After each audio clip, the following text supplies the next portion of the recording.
Hello everyone, I hope that you're doing fine. I'm here with another topic. Today I would like to talk a bit about hyper-perceptive persons' challenges in communication. Do you often find your partner being passive-aggressive toward you? Or sometimes do you feel that your partner's tone is somewhat strange and it is difficult for you to really catch the point or understand him when he sometimes certain words in a conversation with you?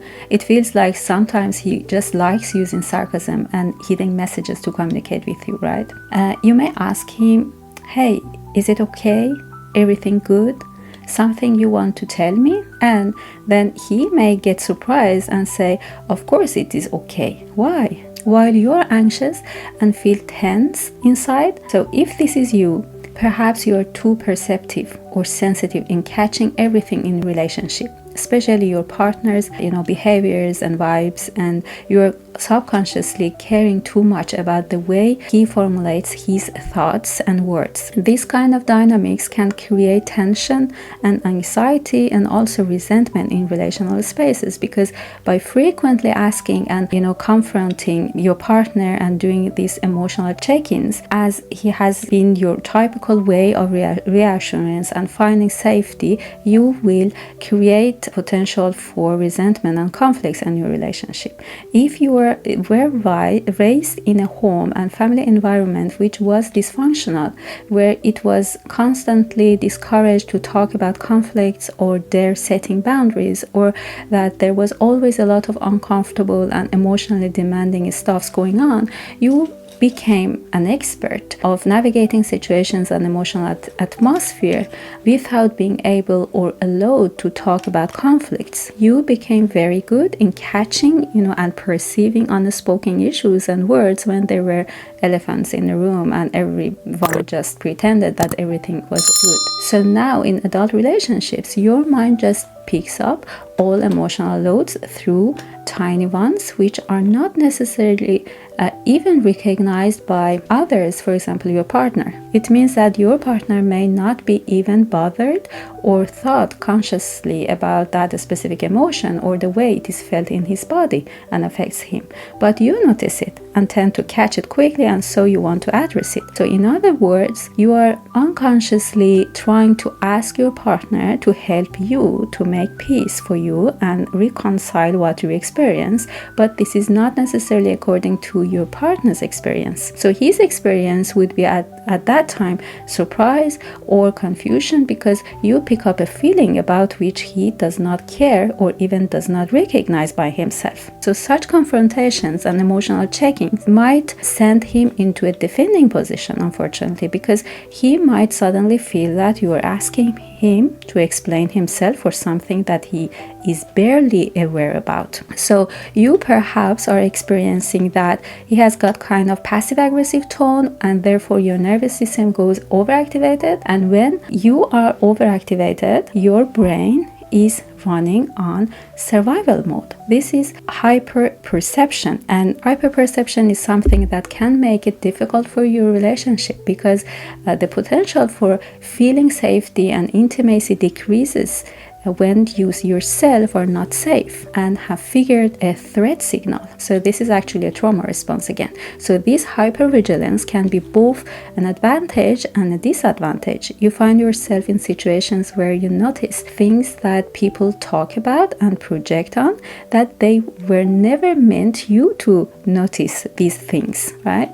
So this is actually a gift, but can make a lot of trouble for you. If you are so, you have perhaps heard from your partner or a friend that let them be alone, but you feel that it's not possible. It just happens, happens automatically. You cannot resist it. I remember that one of my clients said to me that he's quickly triggered by silent changes in his partner's facial expressions, body language, breathing rhythms, size, and so on. And he could feel that her voice got too loud sometimes. He used to interrupt her frequently to check in. Everything is okay, honey? Are you mad at me? Have I done something wrong which I do not know about? And so on. So his partner's experience was that she was unnecessarily interrupted during a conversation, and that he tended to talk over her all the time. So this was such a frustrating experience for her. The worst part of that was there was, always an argument following these interruptions, because no, I'm fine, or everything is okay, honey, was not an enough answer for him. And she felt that she was gaslighted by him. It made her insecure about herself and her own experience. She could start wondering, am I really feeling the feeling he means I show having now? Am I really passive aggressive or frustrated on him? So they could end up, having unnecessary arguments and confusing misunderstandings all the time. And this affected their relationships in a negative way. So the first step to change that response is to realize that not everything is needed to address and work with. It is about having an internal map to discern and realize to which extent boundaries can be stretched to limits, where to react and where to be silent, right? We do not need to get to depths of, another person's psyche all the time. This is a sign that you are not connected to your own inner world. Perhaps this is a phenomenon driven by codependency trauma or structure. Sometimes it will become difficult to resolve the discomfort that your partner feels because of your confrontation or comment, especially if you feel that you are now responsible for regulating him after triggering a discomfort, this uncomfortable feeling, in addition to regulating yourself. Of course, this does not apply if you have got a real, passive-aggressive partner who intentionally uses sarcasm. But if you feel that you have always been a hyper-perceptive person to your partner's vibes, it is important to build up a distinguishing skill and that internal guidance map that I have mentioned. Ask yourself if he or she is really passive-aggressive or rude now. Take a break, breathe deeply before you react, and try to honestly answer this question. If his actions, body gesture, words, and all non-verbal messages you are receiving from him are pointing to sort of aggression toward you or not, you're just, picking up something very tiny from his words and manner, which doesn't make sense here. You need emotional boundaries to not to acting out your discomfort and suspicion and to attribute it to someone else.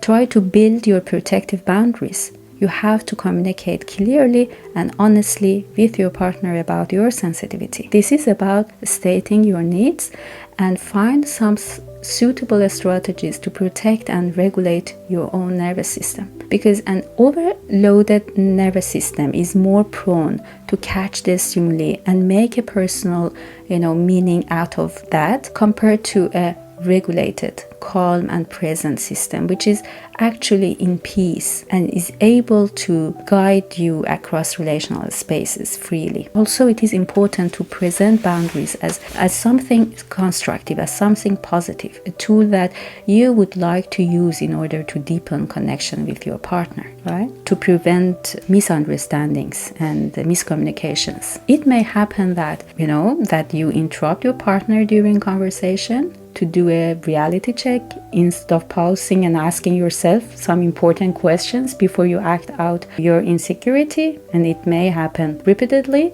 So your partner should know what your silence or short timeout is about during conversation. So these small stops and attempts to check in your inner world are valuable steps toward establishing that roadmap and making your emotional guidance systems finer and smarter. Such protective strategies will calm down the limbic system and gradually help the brain to unlearn the old associations. So judging too much is a survival skill and you don't need it anymore. Neither it is healthy for you nor for others who may feel themselves, invaded emotionally. I hope that you have found this message useful and interesting. Please keep in touch and share your experience with me. Thank you. Bye.